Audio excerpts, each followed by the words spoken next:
Find the hypotenuse. Solution.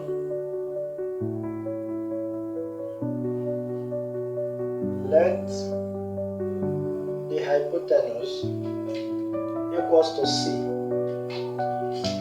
And the Pythagorean theorem states that the square of hypotenuse is equals to the sum of the square of the other two sides. That means A square plus B square.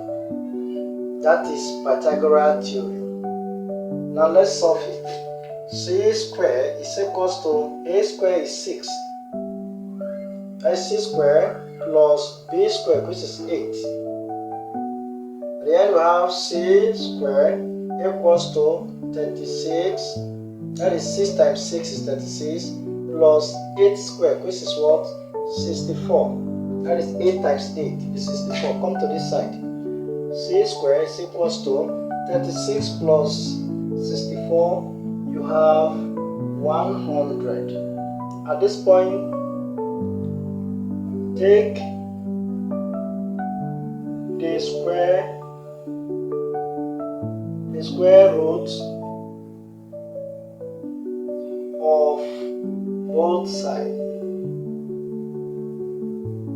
That means we have square root of C square equals to square root of 100. So this square root will cancel this square.